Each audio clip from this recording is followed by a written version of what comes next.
12 horas e 20 minutos e 23 graus a temperatura em Foz do Iguaçu nesse momento. Aqui conosco o juiz eleitoral Geraldo Dutra de Andrade Neto.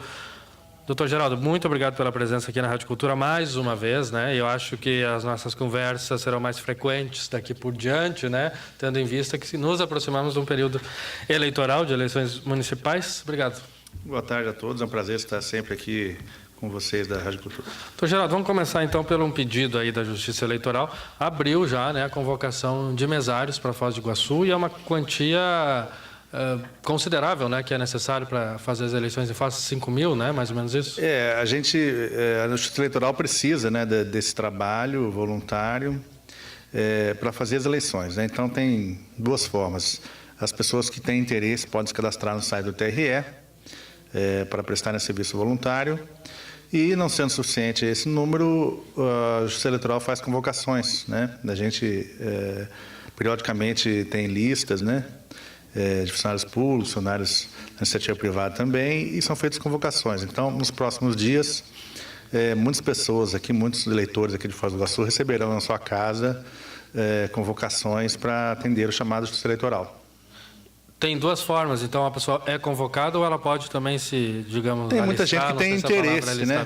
Isso, tem muita gente que tem interesse, né, de participar e colaborar nesse momento democrático, e então o TRE disponibiliza na sua página um campo específico para quem quer ir lá e se cadastrar para participar, né, dia 2 de outubro nas nossas eleições. O número é maior de convocações ou de pessoas que procuram voluntariamente ali, eu quero ser mesário, quero participar? É variável, né? O ideal seria que todas as pessoas... Não precisaria convocação daí, pois né? Mas é uma logística muito grande, e isso no país inteiro, não é só Foz do Iguaçu, né? As pessoas perguntam, né? O Brasil tem essa característica que são feitas eleições municipais em todas as cidades do Brasil, que são mais de 5 mil, no mesmo dia, ao mesmo tempo. Então, em cada comarca do país, são feitas as convocações, né, e essa logística de trabalho voluntariado para fazer as maiores eleições democráticas aí do planeta. E mais rápidas, eu imagino também, né? Quando fecha as urnas, 1h30 depois, a gente já sabe algum quem tempo depois já está aí, né?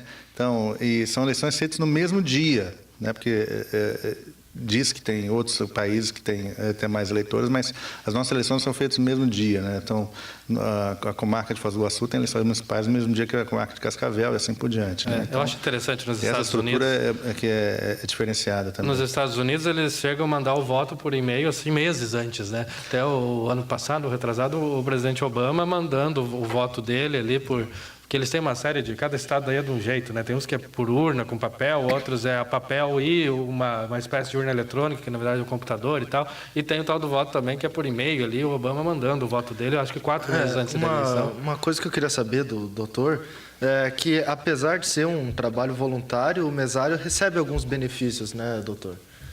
Ele tem algumas questões, né?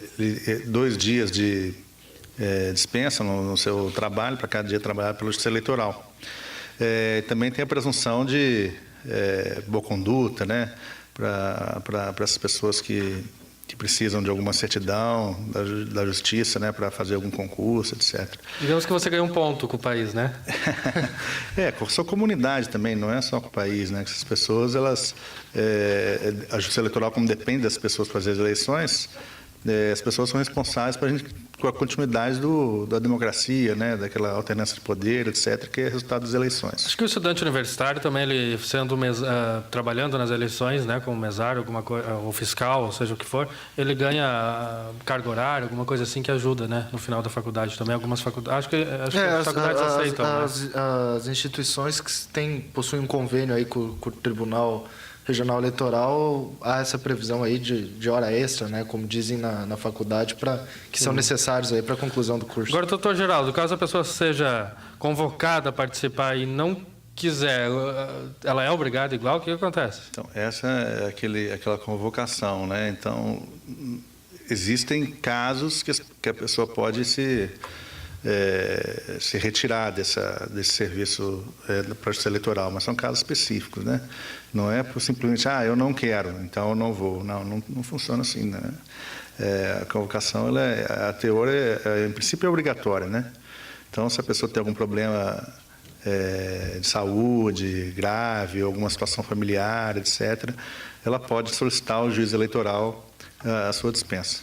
Eu quero passar para o Enes, mas antes eu vou fazer uma pergunta que volta e meia eu escuto, e volta em sempre todo mundo escuta, e eu acho uma bobagem, né? Mas bobagem não é uma resposta muito técnica, né? Então vou perguntar para o doutor Geraldo. Tem como fraudar a urna eletrônica? Ela é realmente segura? Tem gente que quer voltar lá para a época do papelzinho, né? Que você demorava uma semana para saber quem era o candidato a vereador ganhador e tal. A urna eletrônica não tem mais essa...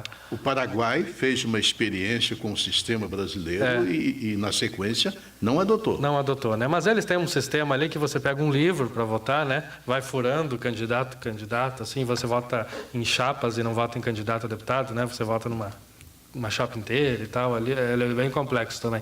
Mas, doutor, a urna eletrônica, alguma dúvida quanto a ela ainda? Eu acho que a nossa urna eletrônica é um dos sistemas mais seguros que existe no planeta, né? Ela resolveu a questão da fraude no Brasil, na verdade. As pessoas se preocupam com fraude na urna eletrônica, elas tinham que se preocupar se não houvesse a urna eletrônica. Havia muita fraude antes da urna eletrônica. Depois da urna eletrônica, os resultados das eleições, elas efetivamente refletem a vontade popular, né? Que não há como fraudar uma eleição para presidente, governador, prefeito, enfim, vereador. Então, a pessoa pode ter a plena convicção que o voto que ela colocar na urna vai ser contabilizado para o candidato que ela escolheu. E o resultado das eleições vai refletir. É um sistema altamente seguro e a população pode ficar muito tranquila. Daí tem gente que pergunta, sendo eletrônica, não tem como hacker invadir? É um sistema fechado, né? Então não tem como ele acessar a urna do colégio que está no colégio X, Y, Z para alterar essa informação, né? Então essa possibilidade não Ela não tem existe. Internet, né? Ele não tá conectado na rede mundial de computadores, no sentido de alguém poder acessar da sua casa e entrar por uma porta nos fundos, uma coisa desse tipo assim. Fizeram uma pergunta dessa para o ministro Toffoli há um tempo atrás num programa de televisão, e ele falou, mas o senhor acha que então o sistema de justiça eleitoral é mais seguro que o da FBI, que da CIA? Ele falou, Qual o problema? Resolveu o problema. Então, quer dizer, porque a gente está no Brasil, a gente tem que ter síndrome de vira-lata e achar que a gente não pode fazer nada melhor que os outros. Então, agora, por que outros países a urna eletrônica, o sistema eleitoral, você mencionou os Estados Unidos agora, o sistema eleitoral depende muito do contexto cultural do país. Nos Estados Unidos, cada estado tem uma legislação eleitoral, faz uma eleição diferente. São várias eleições, não existe uma eleição para presidente. Existem várias eleições que são escolhidos delegados que depois vão eleger um presidente, uma eleição indireta praticamente. Então, não funciona bem como a gente pensa em eleição. Lá é possível ter mais votos para um candidato e o outro sair presidente. O Al Gore com o Bush, né? Como aconteceu com o Al Gore. O Al Gore ganhou a eleição, né? E não foi a única vez que aquilo aconteceu. Ganhou a eleição não, ele perdeu, mas ele teria mais votos populares do que o outro, mas em razão do sistema americano. Então, cada país tem um sistema diferenciado. Se o voto fosse direto, então, agora a questão da adoção de outros países, num sistema de contabilização de votos que é realizado no outro, é muito complicada, né? Então, cada país vai decidir do jeito que quer fazer. Não tem como... É uma questão cultural ninguém está comprando um veículo, né?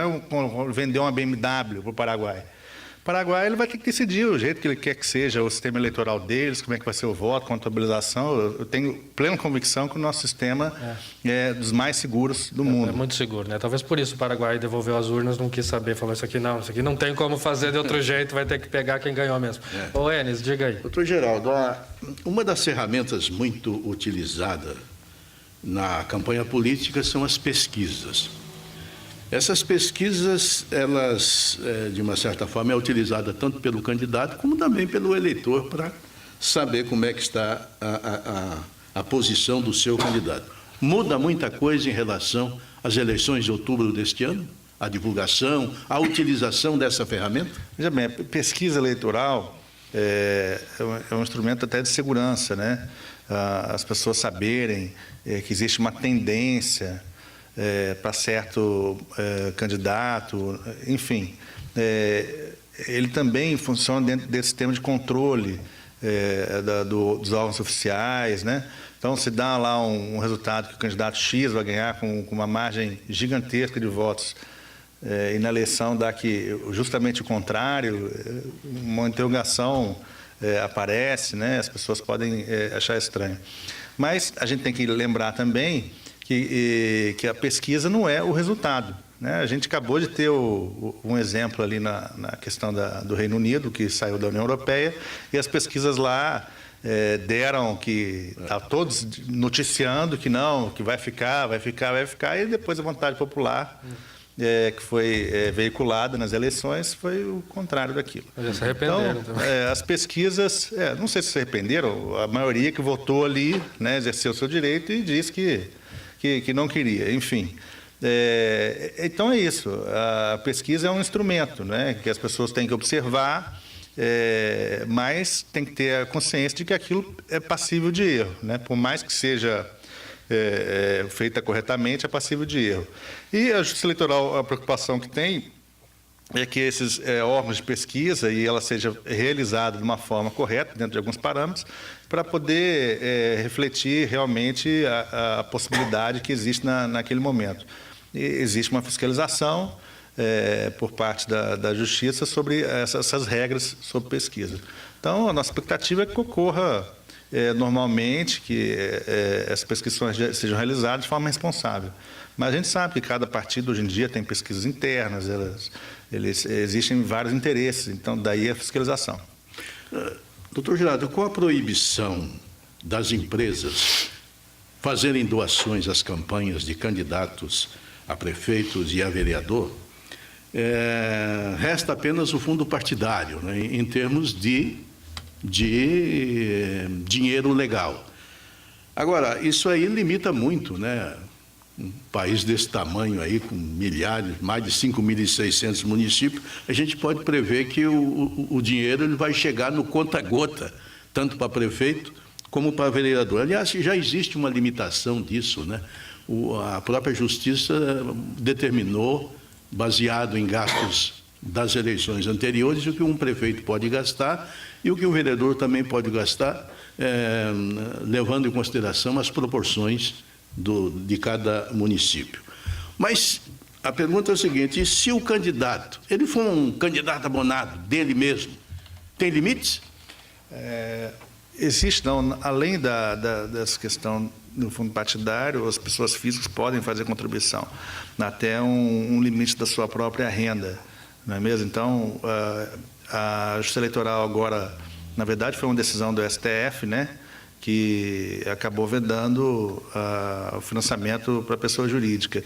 E isso, na verdade, a gente está passando por um período, cada eleição é um teste diferente. A gente vai ver como é que vai funcionar isso, como é que vai acontecer a partir de agora. Essa é uma novidade e a gente acaba aprendendo na prática, né? A gente não sabe os efeitos disso daí para frente. A grande preocupação da Justiça Eleitoral era a questão do Caixa 2, né? Mas isso não estimula? Então, tem gente que diz que isso pode estimular até o Caixa 2, mas o Caixa 2 também, aparentemente, a gente vê aí acontecendo pelo Brasil, era uma realidade, né? Não só Caixa 2, como outros esquemas de corrupção que acabavam envolvendo campanhas eleitorais. Você pode aumentar a chance do Caixa 2, pode aumentar a chance também de a pessoa ser criminalizada. Né? Então, tem todas essas situações, né? Então, essa questão da proibição da pessoa jurídica é uma fase que a gente está passando, um teste que está sendo feito. A gente vai ver os efeitos agora disso aí nas campanhas, como é que elas serão, como é que os partidos vão se organizar, os candidatos, e o tipo de financiamento e propaganda e gasto que vai ocorrer. Essa é a primeira eleição, então a gente tem essa preocupação, mas, como eu disse, cada eleição é uma eleição diferente, né? Pode ser que a gente faça uma eleição agora e no futuro isso seja revisto, né, pelo Congresso. O Congresso tem poder constitucional derivado, pode até fazer uma emenda, vir a fazer uma emenda, etc., né? Mas, por lei, parece não é possível mais, porque o STF declarou inconstitucional uma lei que foi aprovada pelo Congresso nesse sentido. Então... Quem sabe no futuro a gente consiga contar mais com a ética, né, dos candidatos, porque hoje tem que ser judicializado mesmo, bem... Digamos que uma rédea bem curta, né?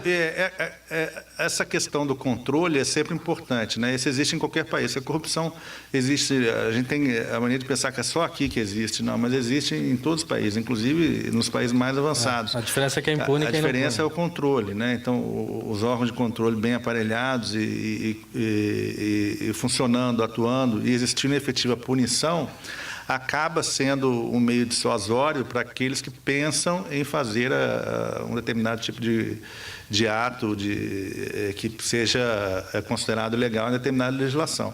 Então, essa que é a importância, porque se existe oportunidade, é bem provável que vai acontecer, né? Então, o ser humano age por incentivo, se existe um incentivo grande da legislação negativa ou positiva para determinada conduta vai acabar acontecendo. O que precisa, então, é que exista uma legislação clara a respeito do que tem que ser feito e uma fiscalização e, se for encontrado algo, o processamento e a punição. São 12h34. Doutor Geraldo, obrigado pela presença.